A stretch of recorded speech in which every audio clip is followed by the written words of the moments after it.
Hey Ultraman Card Game fans, today we'll be doing the Z Ginga deck.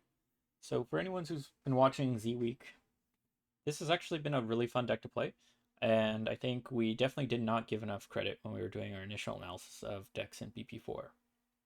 So really been enjoying this deck. It actually feels a little bit like Mebius Hikari in how you can play around the BP grade increases and how you want to think about your turns compared to some of the other decks. Not saying that this is in the same level of consistency or power in the meta compared to Mebius, but it does have that feel for anyone who enjoyed Mebius decks.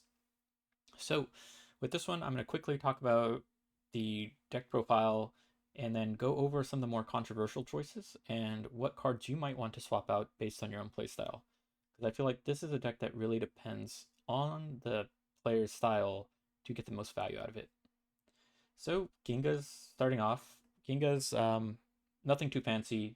8 cards, 4 level 2s, 4 level 4s. I do like the scene searches more in this specific build just because you want extra cards in discard to later use and get scenes. And here you have basically a 17k for 2 cards, and you're gonna therefore have more cards in your hand by not having to commit as many to build big lanes. So Ginga's always awesome. Nothing too fancy. Then we have 4 level 1s, your typical draw cards. You don't need too many level 1s since you're building towards fewer triples, but really just getting the right 2s and 3s in the right places. 12 level 2s.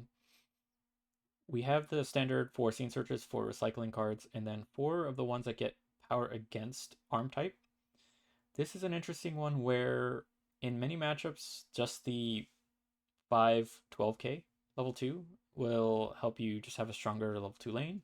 But typically, I'm actually not relying on this to win its lanes, but really set up for other lanes. So it's okay if it's a 10k, but more importantly, it actually has some interesting interactions against some decks. Against a victory deck, it is a speed type, so it'll actually beat all of the victory triples as a double. So 14k, very important note. And His Majesty's Medal, which we'll talk about in the scenes in a bit, being able to on demand bump it up to 14k can help you win lead even against 2-3 triples.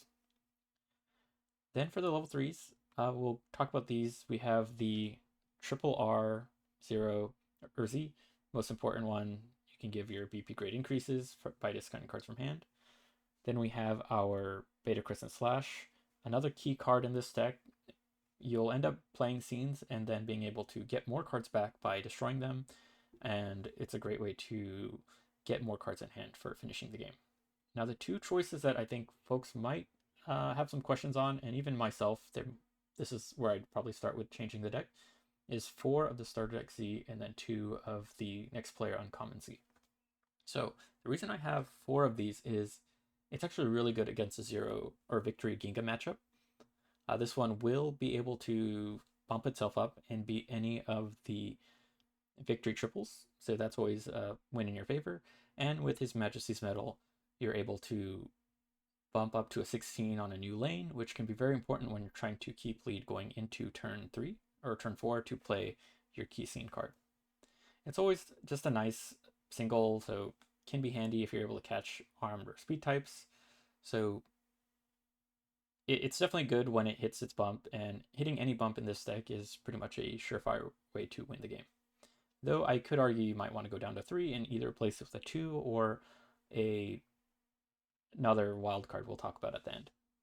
And then now here we have the Z card that when you're next player, you can discard or exile 3 cards from discard and then give a Z plus 2000. So it's a weaker version of the scene card here, but I think it's a really important way to play into this deck. So what I mean by that is with this deck, it has an inherent advantage by playing as next player. When you're next player, you can give the lanes the bumps needed to win the game, especially important against decks like Rosa Blue or decks like Omega, where they're able to also give BP grade increases. So doing this from the next player's point, you're able to win more games. And it definitely helps incentivize if you have to give up lead because your opponent is going to end up playing their strong card. This is another way to get a weaker version of the scene effect, but still be able to have something to benefit from being next player. So this is always a great triple to play towards, but you don't need too many of them because you're not going to end up building that many triples in the game. So now with the scene choices, actually I'm running 4 of His Majesty's Medal as opposed to the other 0 or the themes.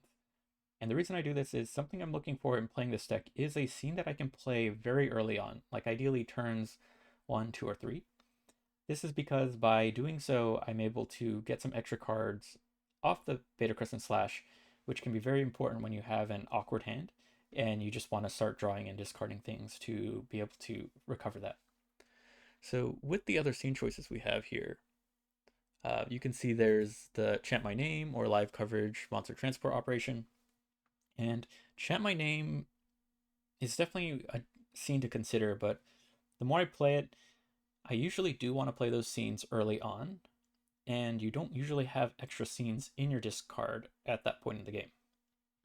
Now, of course, getting extra cards in hand is always really strong for this deck, but it really feels like a win more situation that ideally you're only going to get those extra scenes back when you're playing it late in the game. And it is fairly difficult to play a scene late in the game that's a round 1 scene. And usually I've never had too much trouble with having enough cards in the hand to win the game. Again, this does depend on the playstyle. So if you're having a playstyle where you typically have lead most of the time, then you can find cases where that is helpful. But my playstyle tends to want to play from the next player spot and plan around what I expect the opponent to be playing. Now, the other scene here we have is the key scene, the new unidentified object convoy order. And this scene's really important that you can exile all those cards you've been discarding to give another plus 1,000 3 times. So between these 2 cards, if you're able to set up your hand right, that's 6,000 on the board, which will win you the lanes.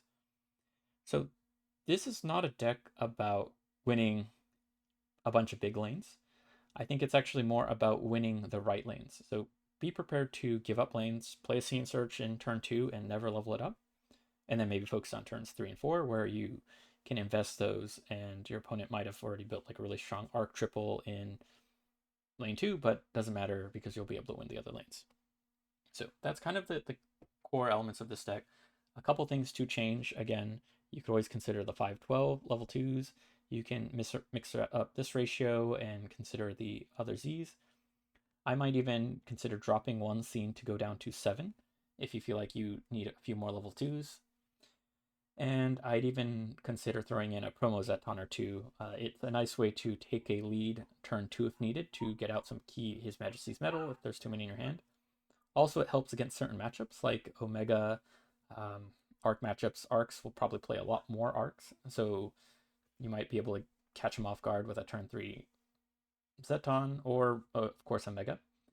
And it's definitely a card that you might just throw 1 or 2 of in exchange for one of these to do something cheeky. But for the most part, though, this is a deck build that I'm comfortable with, and I think it's definitely a good way to play Z. You'll definitely want to think about the combos carefully. If you watch the videos, there's cases where you only have 2 cards in hand, but you can actually activate this scene 3 times, activate this effect, get a 3rd card in hand, and then play that for the win. Or, same thing, you could actually activate this effect just to discard 3 cards to get an extra activation of the next effect. So there's a lot of hidden combos in this deck, so it's definitely one you'll need to play and practice as much as possible to get the value out of. It's not a deck that's really about building the biggest numbers, so it's more about how you react to your opponent to get the most value of this deck, in my opinion. Hope everyone enjoyed this deck, and let us know in the comments what other decks and deck profiles you're looking for, and any matchups you'd like to see or get our thoughts on for Z Ginga with. Thank you.